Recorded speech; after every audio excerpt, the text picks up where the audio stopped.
The Miami Dolphins, as they often do in the first wave of legal tampering, made you wait all afternoon to get their first contract agreements in place, but it's a trio of fascinating players. We're exploring them here today on Locked On Dolphins.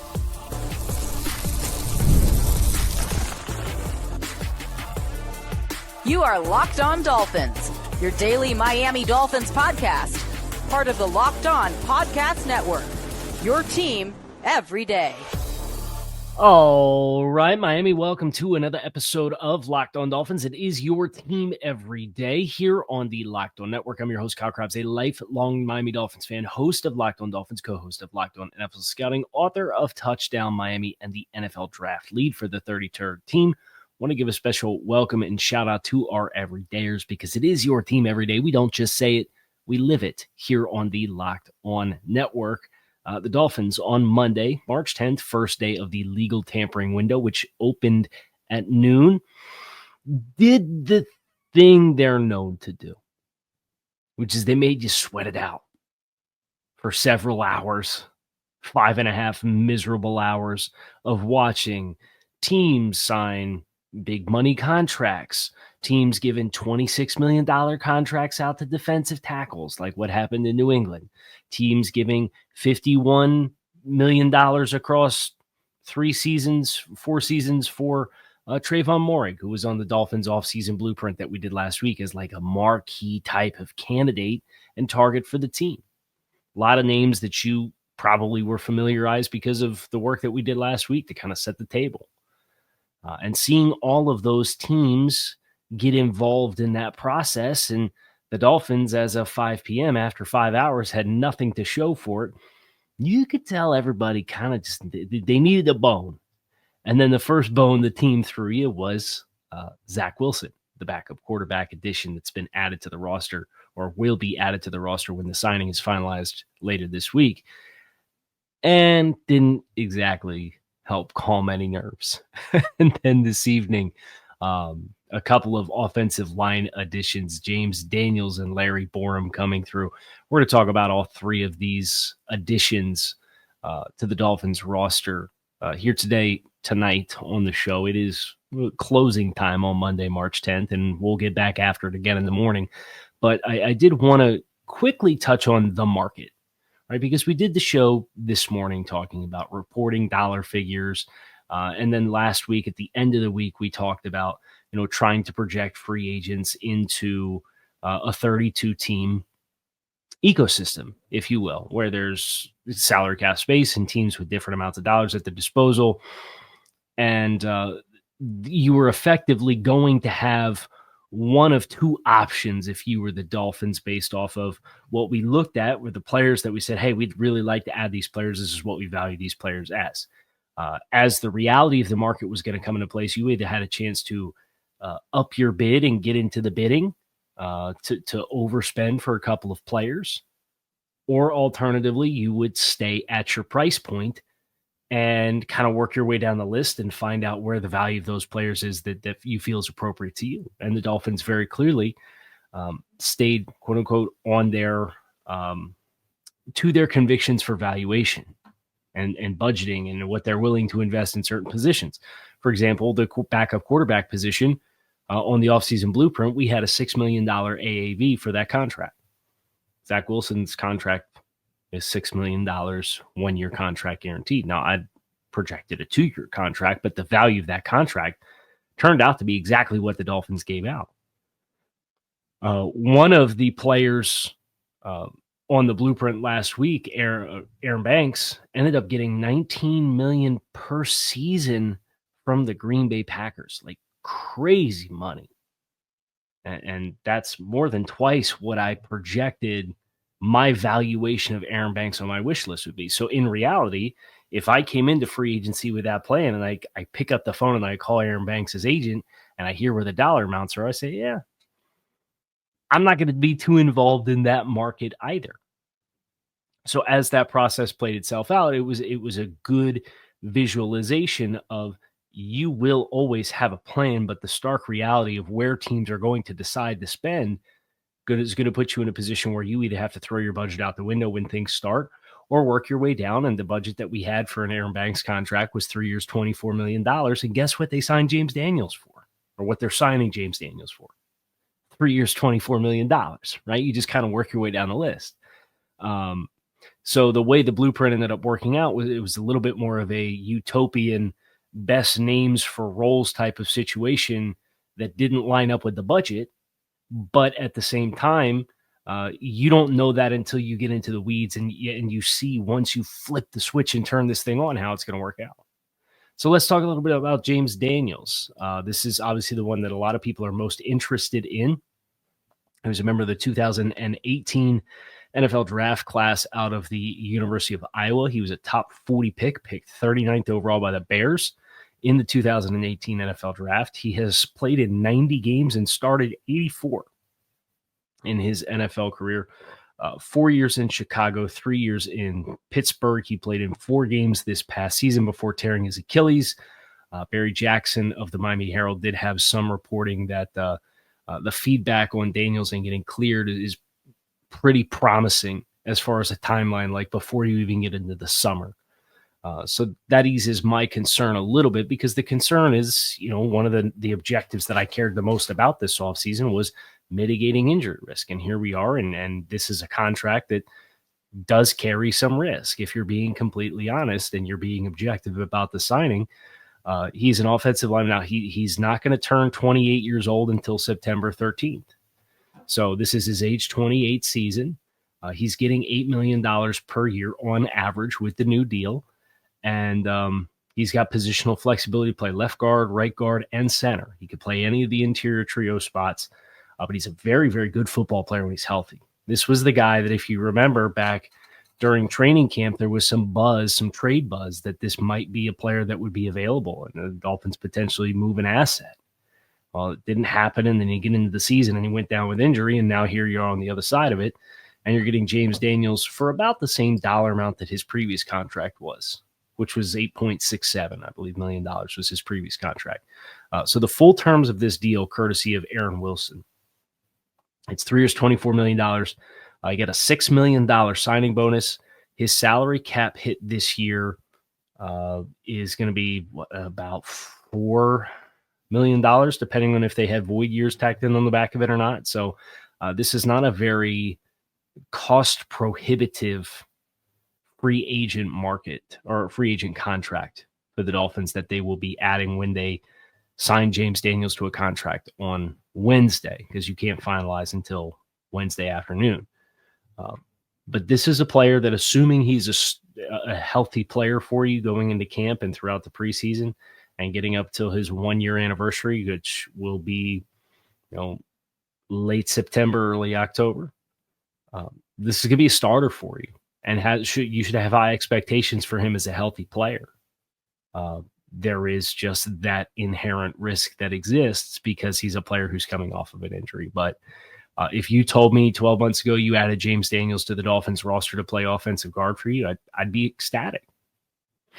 I think this has the potential to be a home run signing. I think it's a good value. It's an appropriate value contract. Some of the risk has put it in that stratosphere where you feel good about the value of the contract, particularly for the interior offensive line, where Aaron Banks, and I liked Aaron Banks as a player, but you look at just about any national pundit and their reaction to that contract, and whether it's Mike Renner at CBS Sports, who's a friend who I've known for quite some time in the business, and his reaction is he felt the name and the number felt like it should have been a typo.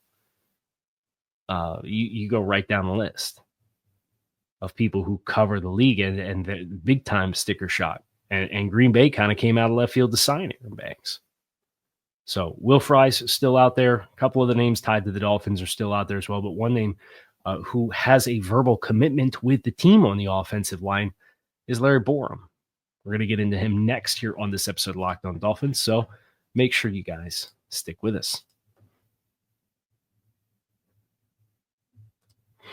Taking care of your mental health can feel like a big investment, but it's just as important as taking care of your body. Traditional in-person therapy can cost anywhere from $100 to $250 a session, but with BetterHelp, you could save up to 50% per session. BetterHelp offers a flat fee for weekly online therapy sessions, making professional support more accessible and affordable. With over 30,000 therapists and over 5 million people helped, it's the world's largest online therapy platform.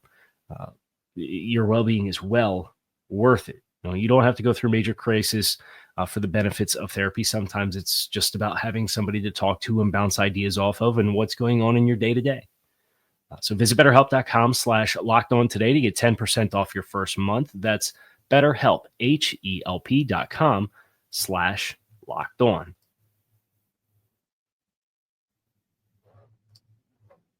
So let's talk Larry Borom.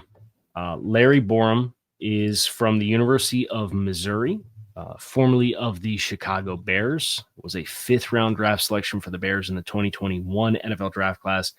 He turns 26 in less than 3 weeks, but was the 151st overall pick. 6'5", 333 pounds is what he is on the roster at. And James Daniels was on the Steelers roster at 327. So you're talking about a couple of guys with some mass in their frames.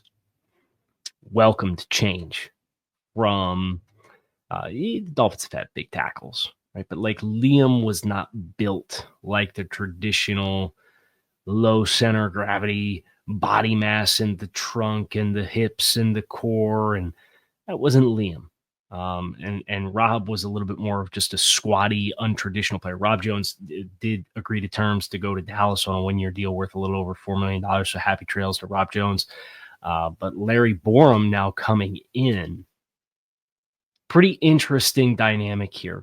He has played in 47 career games. He started 27 of them.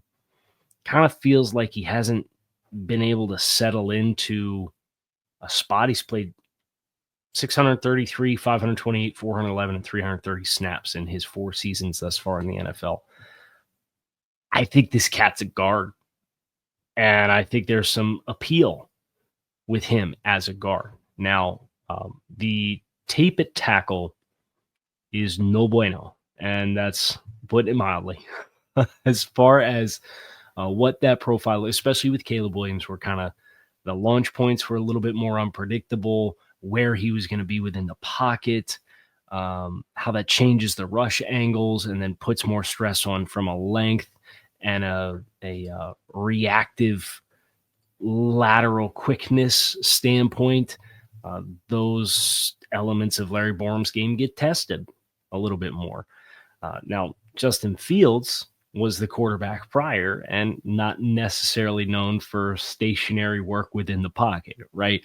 But what they did do more of with Justin Fields was they did more of the play action, getting outside the pocket, kind of some of the same play action passing, lack of time under tension, offensive line type of play and philosophy, what you get with Justin Fields with what they did with him in the quarterback run game, versus what you will expect to see from the Dolphins in the Shanahan-style offensive scheme.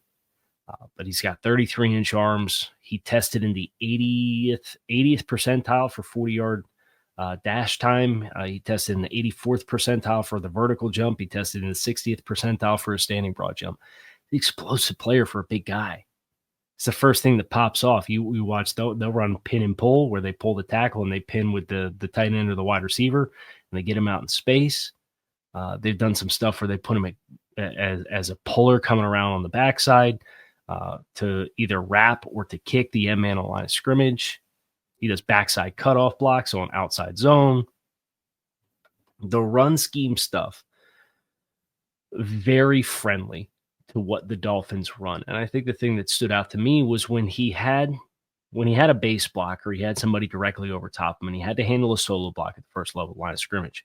I was really surprised at the foot speed, because that's the thing with guys like Rob and then Kendall Lamb this past year when Austin went out, and just the discrepancy of the foot fire ability and the step frequency that you're able to get to kind of recruit more momentum through the ground.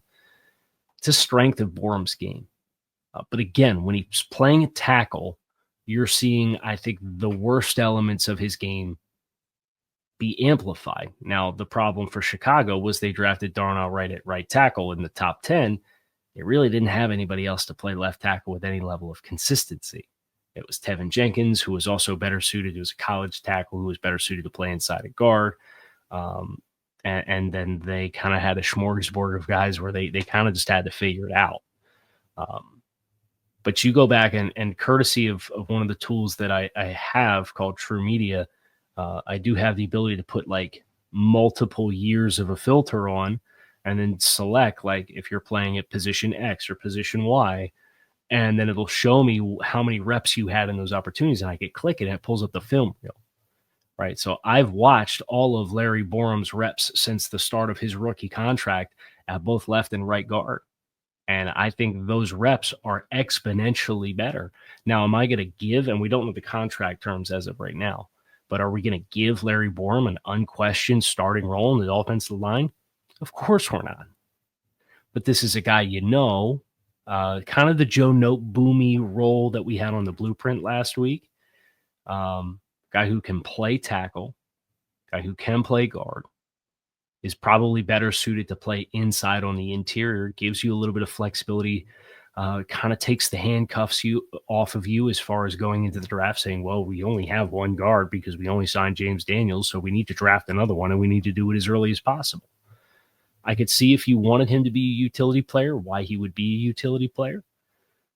But if you're going to put him in his best position to start, and I don't care what, and I know Joe Shad from the Palm Beach Post has some indications that the plan is swing tackle and backup guard. It could be your plan. That's fine. It's totally fine. But I'll tell you right now, based off the tape, based off the assessment of the player, this is a player whose best position and best football comes on the interior guard. It's like if you took the profile of a Rob Jones and you gave him plus physical traits in almost every facet, where I think he's much more twitchy. I think he's a better blocker in space. I think he's a better reactive athlete. I think he has better foot fire than Rob Jones. And because of that, I think he gets better ground force and recruitment through the ground to be able to create displacement of one-on-one opportunities. He's a bigger, I think he's a wider player than Rob Jones. He's not a perfect player in his pass protection. He can get a little over aggressive and he can two-hand punch and he can overextend himself and put himself in a bad position where he locks his hips because he's overextended and then he can't slide his feet and reframe back up on a guy. And those issues exist. And then when you play him outside, yeah, he's stressed with speed and he doesn't have great length to play on the outside. Let me switch this. I have it up for offensive guards. For offensive linemen, I mean, he's got an 80-inch wingspan, which is 37th percentile for all offensive linemen, and his arm length at 33 1/8 is 34th percentile for all offensive linemen. It's just not a strength of his game. So I think when you take a guy who's not the best moving backwards and mirror player, even though I think he's twitchy in linear situations and he shows some good hip flexibility to be able to get out and pull, the lack of length and the lateral agility shows up for him. So give him a chance inside. I'm really intrigued. I'm way more intrigued than what I thought it was going to be when I turn on the tape. Just leave Zach Wilson. Familiar face, Zach Wilson. We're going to talk about him next year on Locked On Dolphins. Stick with us. This is a message from sponsor Intuit TurboTax. Taxes was waiting and wondering and worrying if you were going to get any money back this year, and then waiting and wondering and worrying some more. Now Taxes is matching with a TurboTax expert who can deliver your taxes as soon as today. An expert who gives your taxes their undivided attention as they work on your return while you get real-time updates on their progress so you can focus on your day. An expert who gives you and finds you every deduction possible and files every form, every investment, and everything with 100% accuracy. Also, you can get the most money back guaranteed. No waiting, no wondering, no worries. Now, this is Taxes. Get an expert now on TurboTax.com. Only available with TurboTax Live full service. Real-time updates only in the iOS mobile app. See guarantee details at TurboTax.com/guarantees. Oh, Zach Wilson. Top 5 pick, 2021 NFL draft. Quickly becoming NFL journeyman Zach Wilson.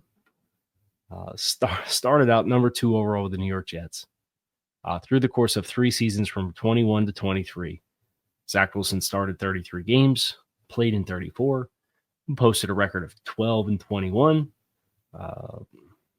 managed to scratch out in 2023 more touchdown passes than interceptions, which he did not do in his first 2 seasons in the NFL. Not a very efficient player, sacked a ton. 10% of his dropbacks have ended in sacks. 23 touchdowns to 25 interceptions, 57% completion percentage. The raw numbers aren't good.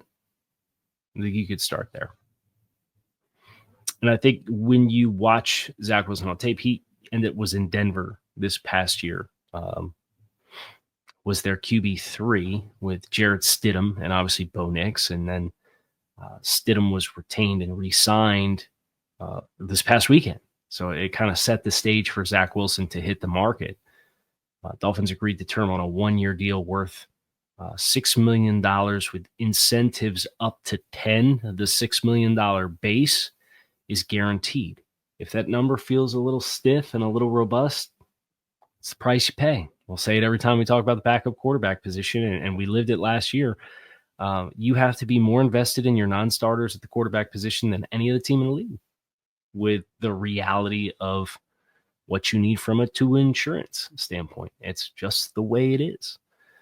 And the Dolphins put their money where their mouth is, and I'll give them credit for that. And one thing you always know the Dolphins will do is they will hit free agency and they will overcorrect for whatever the Achilles heel was on the football team last year. They've done it the last 3-4 years running. And backup quarterback was an Achilles heel that ultimately, maybe not directly, but had a very heavy influence on the fact that they missed the playoffs because they could not even keep their head above water. So I applaud that this move is happening on March 10th, or technically March 12th on Wednesday when it's finalized, where you get somebody in with an intent to work with that player. And if Larry Borom is Rob Jones with plus qualities, the player I saw on tape between the preseason, and that was the other thing I did with True Media, is I ended up pulling up all the Zach Wilson preseason reps from this past year. It's like 58 dropbacks, I believe, for Zach Wilson. Zach Wilson is the equivalent of if you took Skylar Thompson and you maxed out all of his traits. Like Skylar didn't have a very good arm. Skylar was slippery, but he wasn't overly athletic. Zach has that same bounce and move about him, but I think he's got an exponentially better arm. I think he's more quick twitch. I think he's more elusive. I think he's faster. The athletic traits are higher. The challenge for Mike McDaniel and the Dolphins is going to be figuring out how comfortable they can get him with their core offense, because anticipatory throwing is not really on the books. So then it kind of becomes, hopefully to a little bit of a less extreme degree, if Zach Wilson would have to play in a game. But with Tyler Huntley, you saw they really amplified the schemed throws, the screen game, the shallow, the isolation work with a singular receiver, trying to create a mismatch or a runaway from an underneath route. Those are the kinds of things that I think your passing offense has to look like. And in that simplified world, the physical traits become a little bit more important, because if it's not there, then you have to be able to get off script because you have less to work with within the construct of the play. I'm not going to sit here and promise you or anybody else that the Zach Wilson signing is going to turn out to be a good one. But I would say this, given the reclamation trend for quarterbacks across the league, where this is Sam Darnold got paid by Seattle $30+ million, and Geno Smith was there beforehand, and he was a reclamation project, and he didn't work out with the Jets, and then he has that starting job and then gets traded for a 3rd-round pick to the Raiders, and Baker Mayfield's the starter in Tampa Bay, and he ended up getting a $30-something million year, kind of 3-year, $100 million contract as well. Like there's a number of quarterbacks who were coveted in certain stratospheres and had to bounce around and had to mature a little bit, and then they get an opportunity and they put it all together.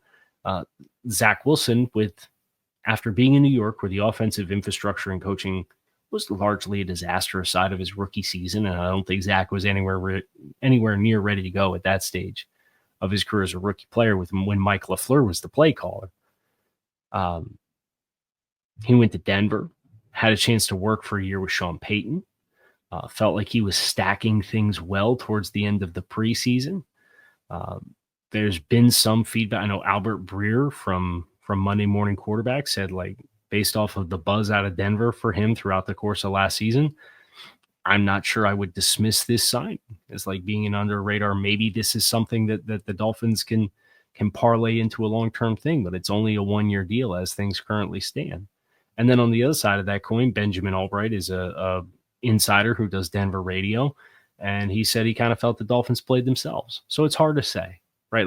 But I like the thought process of getting somebody young and toolsy to work with amid the dynamic of your starting quarterback and the risk and what you may need from a backup quarterback. In a perfect world, I'd love to see the Dolphins still manage to sign somebody who's a little bit older, wiser, more mature, been around the block a little bit more, and carry 3 quarterbacks in that regard. But I just don't know what the economics of if Zach Wilson gets 1 year, $6 million guaranteed, that's probably your QB2. Just based on the economics of the deal, which is where things currently stand now. There's a lot of players that I think should still be of interest to Dolphins fans. I know that's one of the big questions that everybody has, and I've heard it from a number of folks on social media throughout the course of the day as the initial board and a lot of the names that you maybe had soft circled based on the blueprint or your own research. You kind of said, hey, like, what else is out here? A lot of these names are off the board. So shouting out some names that I would be interested in at a couple of spots of importance for the Dolphins. At safety, I know Barry Jackson has reported that the team has shown some interest in one of Washington's safeties, who was a special teams dynamo. I don't know if that's the right word, but this would be the equivalent, I think, of what they did with Larry Borom. It's Derek Forrest, who was a 5th-round pick in 2021 from Cincinnati. So that is a name to watch that the Dolphins are reportedly interested in. But other bigger names that you are probably more familiar with, Justin Reed, Justin Simmons. I'm not advocating the Dolphins sign any or all of these players. I'm just shouting out players that have starting experience that are worthwhile or notable players. Rayshon Jenkins, Xavier Woods, Julian Blackman, who was on the blueprint, Jordan Fuller, who was getting replaced in Carolina. Let's see, you've got Ashton Davis. Javon Holland is still on the market if you want to run that one back, if Javon doesn't end up getting the market that he wanted. Trayvon Morey came off the board to Carolina on the 4-year, $51 million contract. That's probably one I would have gone after, if we're being honest. Now, if he got up over 16, maybe show a little bit of strength. But then Jeremy Chin ended up signing. He left Washington and ended up landing with, I believe it was the Raiders. And it was like 2 years, 16. And now 3/4 of it was guaranteed. But I would have definitely done the Chin contract. So if I was putting myself in the shoes of, hey, here's our targets and guys that signed today, would you have matched this contract offer? Chin, who was not originally on the blueprint, but was like a backup option, I would have definitely done 2 for 16. 4. I'd have given a real hard run at Trayvon Morey at 4 for 51. In addition to Nate Hobbs, who got 4 for 48 by the Packers. So the Packers sniped a couple of guys off the blueprint and big time numbers as well. So we mentioned Javon Holland at safety. I would be remiss to not acknowledge Von Bell, who's getting a little bit older, a little bit longer in the tooth. see, Cam Bynum's off the board. Jason Pinnock's a notable name from the Giants. So you have some interesting names here. If I were Miami at this point, Julian Blackman would definitely be my personal top target that's still left there at the safety position. Now at cornerback, this has gotten a lot of run with some of the top names. Do you want to get in on Christian Fulton from the Chargers or Asante Samuel Jr. from the Chargers, who's a younger player, 26? Really good coverage ability, but a little bit of a smaller player and missed some time this past year. Do you want to double down on that risk? I don't have that answer. Eric Stokes, former first-round pick, 26 years old. I would acknowledge him as an interesting candidate as well. Maybe not a great candidate, but an interesting candidate for the Dolphins to potentially kind of soft circle and keep an eye on. But most of your familiar names, Brandon Stevens would have been a name that I thought could have made some sense for Miami with his background. He was in Baltimore. He struggled metric-wise this past year, but he already landed with the Jets, and that was a 3-year, $36 million contract that he ended up landing from New York. Let's see, I had one more. Make sure I Eagles. Isaiah Rodgers would have been on my list, but he signed in Minnesota. Michael Davis would have been interesting to me a couple years ago. Corner's kind of the one where you might be getting painted into a corner a little bit. No pun intended. Rocky Sen with San Francisco, getting close to 30, but experience in Baltimore. I think would be a name worth watching as well. Now at guard, if you wanted to come back for another name, Will Fries is still on the market. It sounds like he might be a little bit more of a static option until Wednesday for physical. He had a leg break last year. Teams might want to check out themselves. Will Hernandez is still out there. If you really wanted to give yourself a position to have Larry Borom be a utility player and kind of have a couple of veterans that are capable starters, that's a name that makes some sense to me. I would also look at Josh Myers from Green Bay, who's the center there. He's been a center there for his entire rookie contract. And going back to Ohio State, he's been a center, but he's a big center, like 310, 315. I think he has his own guard profile. So if the price is right there, I would not at all mind doing what they did with Larry Borom, who was a tackle these past couple of years, and say, hey, you're an interior guy. Let's sign you to a contract and potentially win a starting spot at guard. So those are some names that are of interest to me on the interior offensive line as well. Defensive tackle, as we get ready to get out of here, I would shout out, there's been some cuts. Larry Ogunjobi was a cut. He can sign at any point. That is a name that I in particular have my eyes on. We'll see what happens overnight, and we'll tackle some of these positions and additional needs for the rest of the way tomorrow morning. So you have that to look forward to. Kyle Krabs, keep it locked in right here on Locked On Dolphins. It is your team every day. Appreciate you guys as always for checking out the show. Talk to you all in the morning.